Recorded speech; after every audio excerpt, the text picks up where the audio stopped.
안녕하세요. 지난번에는 처음으로 미지가 카페타임 중 코로나 바이러스의 최신 리뷰를 했었습니다. 지난번에는 어르신 백신 접종 시작 이후, 유산보 백신 효과, 백신과 수면의 관계, 시간에 따른 코로나 양성 판정, 코로나와 혈액형에 대해서 설명해 드렸었습니다. 이번에도 코로나에 대해서 다양한 기사가 있어 소개하고자 합니다. 아시다시피 코로나로 인한 피해가 만만치 않은 만큼 재밌고 흥미로운 내용을 위주로 먼저 말씀드리고, 그중에 부정적인 내용 위주로 설명해 드리겠습니다. You come from outer space, and I was sprung out from the earth. We laid down. 이 사진은 영국 런던에서 시민이 화이자의 코로나19 백신을 맞는 모습을 영국 총리가 보고 있는 사진입니다. 새로운 신종 코로나 바이러스 감염증 백신이 브라질과 멕시코, 태국, 베트남에서 임상시험에 착수했다고 합니다.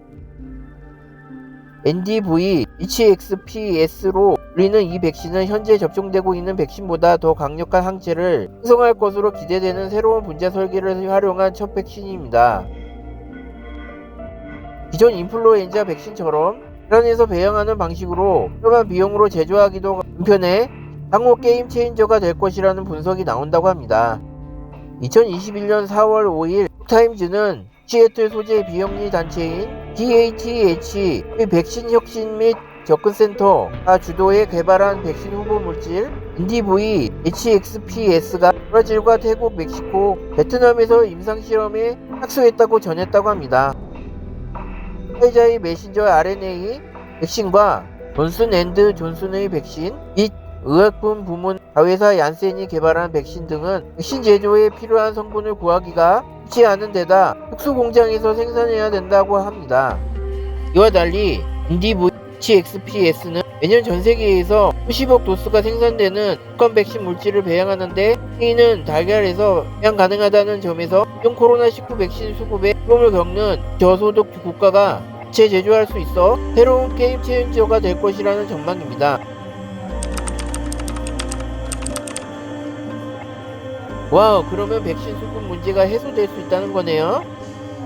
보통 현재 접종이 이루어지고 있는 백신은 독성을 없앤 바이러스를 주입하거나 다른 바이러스를 운반체로 사용해 코로나19 바이러스의 표면 단백질 항원을 주입하는 바이러스 벡터 방식입니다. 화이자와 모더나의 mRNA 백신은 코로나19 바이러스가 폐에 침투할 때 사용하는 표면 스파이크 단백질의 유전 정보를 넣은 뒤 면역 시스템을 통해 항체를 생성한다고 합니다. 이 방식은 다르지만 쟤네 면역 시스템이 코로나19 표면 스파이크 단백질을 인식하도록 해 이에 대응하는 항체 생성을 유도한다는 공통점이 있다고 합니다.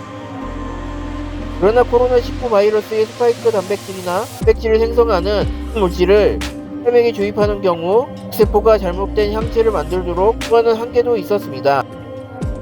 후지들은 그 단백질의 아미노산 일종인 프롤린을 교체하는 방식의 백신을 개발했다고 합니다. 유생물학 분야자인 제이슨 렐란 하스대 생명과학부 연구팀은 이 프롤린을 교체하는 것만으로도 식인의 성능이 개선됐다며 조정을 통해 식인을 더욱 개선할 수 있다고 합니다.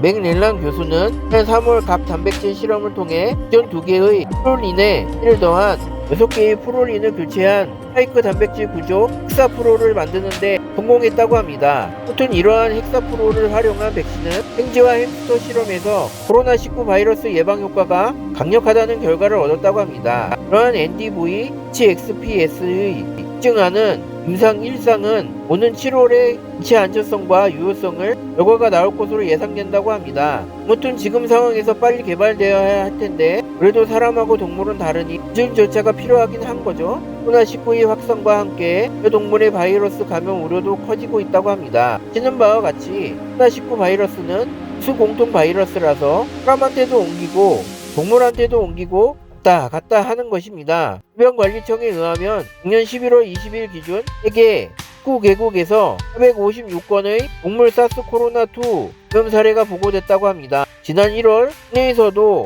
동물 감염 사례가 나왔다고 합니다. 생활 공간을 함께하는 동물들과도 사회적 거리두기가 필요한 걸까요? 코로나19 팬데믹 이전부터 동물들은 코로나 바이러스류와 싸우고 있었다고 합니다. 여러가지 복잡한 경우가 있지만 개와 고양이 같은 동물의 C2 수용체 염기서열의 차이가 나타났다고 합니다. 그래서 일반적인 경우에는 고양이 코로나 바이러스에 끼지 않고 사람이 코로나 바이러스에 감염되지도 않는다고 합니다. 미국 유니버시티 PG 런던 후지는 15종의 코로 코로나 바이러스 위험성을 평가하는 대규모 모델링 실험을 진행했다고 합니다. 후 연구진은 손과 접촉 가능성이 높은 들을 코로 28종의 위험군을 발했다고 합니다. 반려동물 최초로 확진 판정을 받은 동물은 콩의 반려견이라고 합니다. 코로나19에 감염된 반려인과 함께 두 마리의 반려견을 검사한 결과 코로나 바이러스2 항원 양성이 확인됐다고 합니다.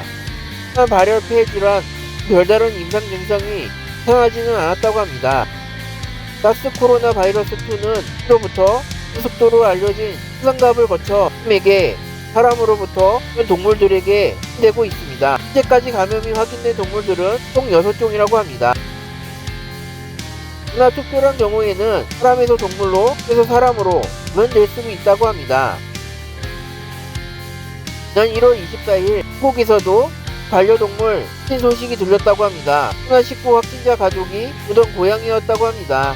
여러 사례와 그 결과들을 종합해보면 동물이 사람에게 코로나19를 전파할 가능성은 낮다고 합니다. 반려인의 부주의한 행동이 그 동물을 감염시킬 수 있다고 합니다. 그래도 적은 확률로 현에서 동물로 그 반대로 전파되니 항상 주의해야겠습니다. 참고로 미지와 카페타임 코로나 바이러스 관련 리뷰 2를 진행했었습니다. 끝까지 시청해주셔서 감사합니다. 좋아요와 구독을 꼭 눌러주세요.